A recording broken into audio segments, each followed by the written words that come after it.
Hello friends, நாம் இன்றைக்கி பார்க்க போகிற ரெசிபி அட்டகாசமான தக்காளி வச்சு செய்யக்கூடிய ஒரு தக்காளி தொக்கு ஊறுகாய் தான் இன்றைக்கி பார்க்க போகிறோம். இது பார்த்திங்கன்னா இட்லி, தோசை, சப்பாத்தி, இடியாப்பம்னு சூப்பராக போகும். சுட சுட சாதத்தில் போட்டு விரவி சாப்பிட்டிங்கன்னா வேறு லெவலில் தாங்க இருக்கும். அவ்வளோ அருமையான ஒரு தக்காளி தொக்கு ஊறுகாய் தான் நம்ம இன்றைக்கி பார்க்க போகிறோம். எஸ்பெஷலி சொல்ல போனோம்னா ட்ராவலிங் டைமில் பெஸ்ட்டு ஃப்ரெண்ட்னே சொல்லலாம். நம்ம ஏதோ ஒன்று இட்லியோ தோசையோ செஞ்சு எடுத்துக்கிட்டு இந்த ஒரு தொக்கு இருந்தால் போதுங்க, எல்லாத்துக்கும் மேட்ச் பண்ணிடலாம்.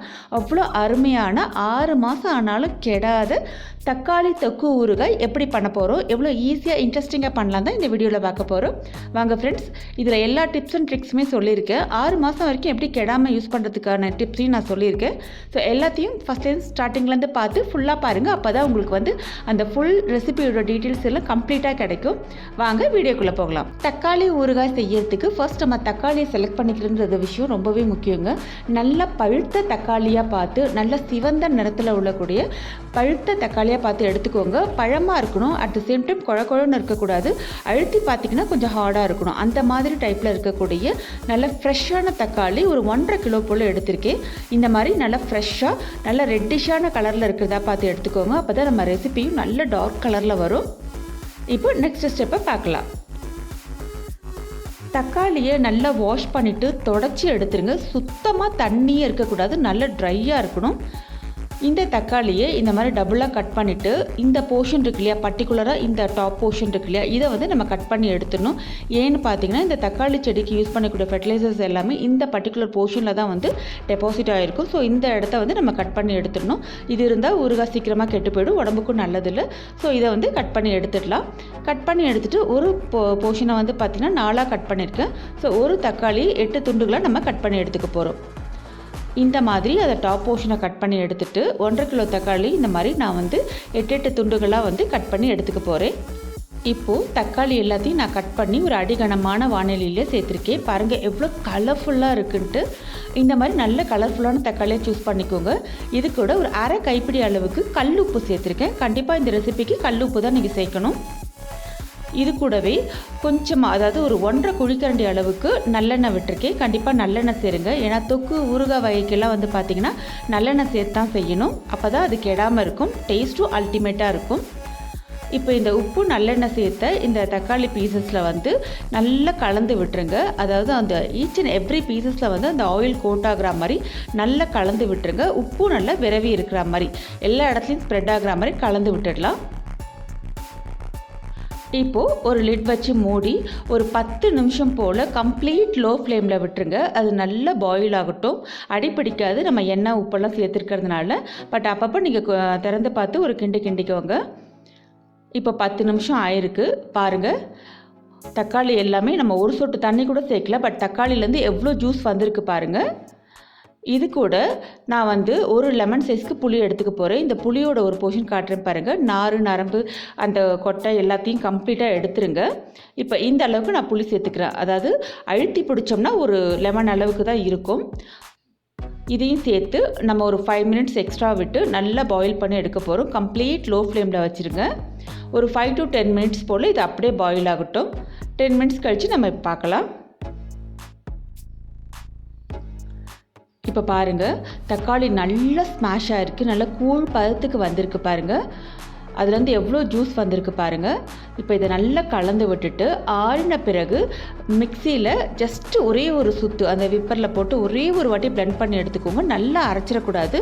ஒன்றும் பாதின்னு சொல்லுவாங்க இல்லையா, அந்த மாதிரி ஒன்றும் பாதியமாக அரைச்சா போதும். கண்டிப்பாக ஜஸ்ட் ஒரு ஃபியூ செகண்ட்ஸ் அரைச்சா போதும், ரொம்ப அரைச்சிடாதீங்க. ஒன்றும் பாதியமாக அரைச்சி நம்ம இதை எடுத்துக்கலாம். இப்போ நெக்ஸ்ட் ஸ்டெப்பை பார்க்கலாம். இப்போ இந்த ரெசிபிக்கு ஒரு மசாலா ப்ரிப்பேர் பண்ணிக்க போகிறோம். ஒரு ட்ரையான வானொலி எடுத்திருக்கேன். இதில் ஒரு 1.5 டேபிள் ஸ்பூன் பக்கம் கடுகு எடுத்திருக்கேன். இந்த கடுகையும் சேர்த்துருக்கேன். இது கூட 1.5 டீஸ்பூன் அளவுக்கு வெந்தயம் சேர்த்துக்கோங்க. வெந்தயம் கூட்டிடுச்சுன்னா கசப்பு தட்டிடும், அதனால் 1.5 டீஸ்பூன் மட்டும் போதும். இது ரெண்டுத்தையும் நல்லா கைவிடாது கலந்துக்கோங்க.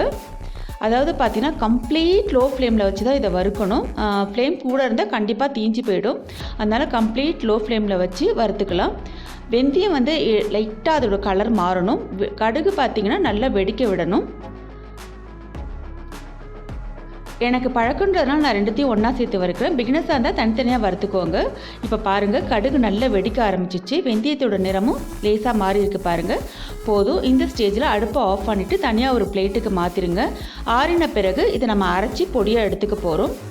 அதே கடாயில் விட்டுறாதீங்க, தீஞ்சு போயிடும். அதனால் கண்டிப்பாக வேறு பிளேட்டுக்கு மாற்றிடுங்க. இப்போது நெக்ஸ்ட்டு ஒரு அடிகனமான வாணலி எடுத்திருக்கேன். இதில் ஒரு 1.5 குழிக்கரண்டி அளவுக்கு நான் நல்லெண்ணெய் சேர்த்துக்கிறேன். அதாவது ஊறுகாய் தொக்கு வகைக்கெல்லாம் கொஞ்சம் எண்ணெய் கூட தாங்க தேவைப்படும். ஸோ நல்லெண்ணெயாக சேர்த்துக்கும் போது இன்னுமே ஸ்பெஷலாக இருக்கும். இதில் 1 டீஸ்பூன் அளவுக்கு கடுகு சேர்த்துருக்கேன். கடுகு நல்லா பொரியட்டும். பொரிஞ்ச பிறகு சும்மா 2 வெந்தயம் லேசாக சேர்த்துக்கோங்க, நிறைய சேர்க்க வேண்டாம். கூடவே வாசனைக்கு கொஞ்சம் பெருங்காயத்தூளையும் சேர்த்துக்கலாம். இது கூடவே ஒரு 4-5 வத்தல் மிளகாயும் சேர்த்துக்கலாம். வத்தல் மிளகாய் நல்லா பொரியட்டும். இது கூட பார்த்திங்கன்னா ஒரு 10லேருந்து 15 பல் போல் பூண்டை வந்து உரித்து நல்லா தட்டி எடுத்திருக்கேன். இதையும் நம்ம இந்த நல்லெண்ணெயிலே சேர்த்து நல்லா வதக்கி எடுத்துகிட்டு போகிறோம். அதாவது அந்த பூண்டோட பார்த்திங்கன்னா அந்த இது வந்து நல்லா அந்த ஆயிலே வறுபடணும். இந்த அளவுக்கு வந்து வறுத்து எடுத்துக்கணும். நம்ம பூண்டு நல்லெண்ணெயில் வறுப்படும் போது நல்ல ஃப்ளேவர் இருக்குங்க, ரிச்சான ஃப்ளேவர் இருக்கும். இப்போது இந்த ஸ்டேஜில் இது கூடவே தனி மிளகாய்த்தூள் காரத்துக்கு தகுந்த மாதிரி எடுத்துக்கங்க. நான் 2 டேபிள் ஸ்பூன் அளவுக்கு எடுத்திருக்கேன். என்னுடைய தனி மிளகாய்த்தூள் பார்த்திங்கன்னா கலர் காரம் ரெண்டுமே பர்ஃபெக்டாக இருக்கும். கலர் வேணுன்றவங்க எக்ஸ்ட்ராவாக வந்து சில்லி பவுடர் வந்து நீங்கள் சேர்த்துக்கலாம். அதாவது காஷ்மீரி சில்லி பவுடர் வந்து நீங்கள் சேர்த்துக்கலாம் கலருக்காக.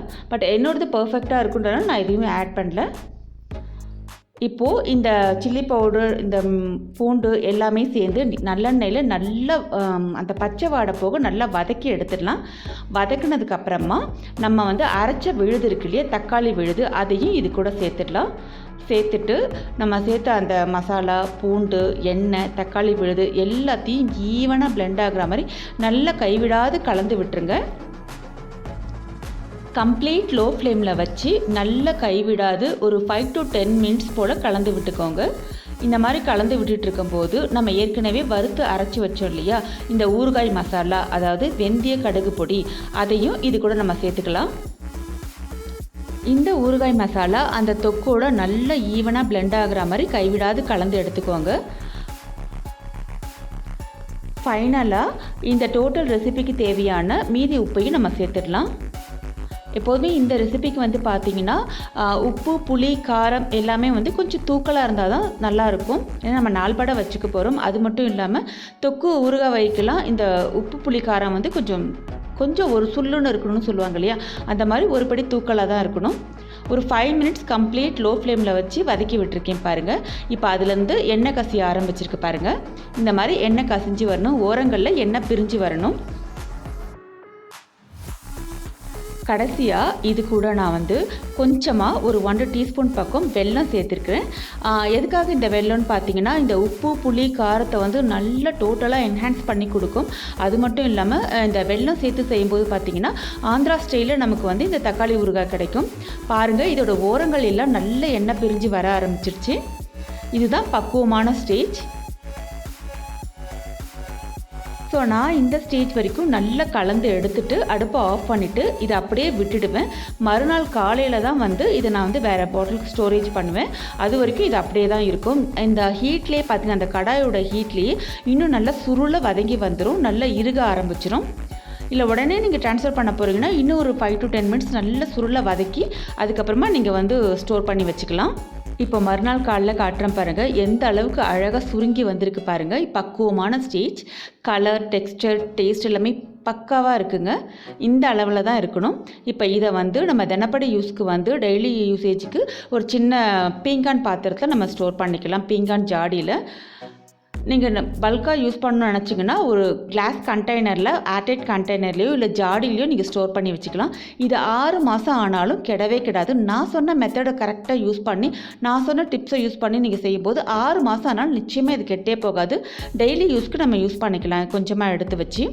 இதில் வந்து wooden spoon R plastic spoons மட்டும் யூஸ் பண்ணுங்கள். எக்காந்த கொண்டும் தண்ணி படவே கூடாது. தண்ணி பட்டால் நிச்சயமாக கெட்டு போயிடுங்க. ஸோ தண்ணி படாமல் பார்த்துக்குவாங்க. இதை நீங்கள் வெளியிலையும் வச்சுக்கலாம், ஃப்ரிட்ஜில் வச்சும் யூஸ் பண்ணிக்கலாங்க. அவ்வளோதான் ஃப்ரெண்ட்ஸ், அட்டகாசமான தக்காளி தொக்கு ஊறுகாய் சூப்பராக ரெடியாக இருக்குது. இதை வந்து நீங்கள் கிளாஸ் கண்டெய்னர்லையோ இல்லை ஜாடியிலையோ இல்லை ஏர்டைட் கண்டெய்னரில் தான் ஸ்டோர் பண்ணணும். பிளாஸ்டிக் பாத்திரம் முடிஞ்ச வரைக்கும் அவாய்ட் பண்ணுங்கள். இல்லை சில்வர் வெசல்ஸ்லாம் இதை வந்து ஸ்டோர் பண்ணக்கூடாது. ஸோ இந்த மெத்தடில் கரெக்டாக நீங்கள் யூஸ் பண்ணி செஞ்சு பார்த்துட்டு எப்படி இருக்குன்னு சொல்லி உங்களோட ஃபீட்பேக் சொல்லுங்கள். Thank you friends. Thanks for watching the recipe. Like, share and subscribe the KrishVas Kitchen.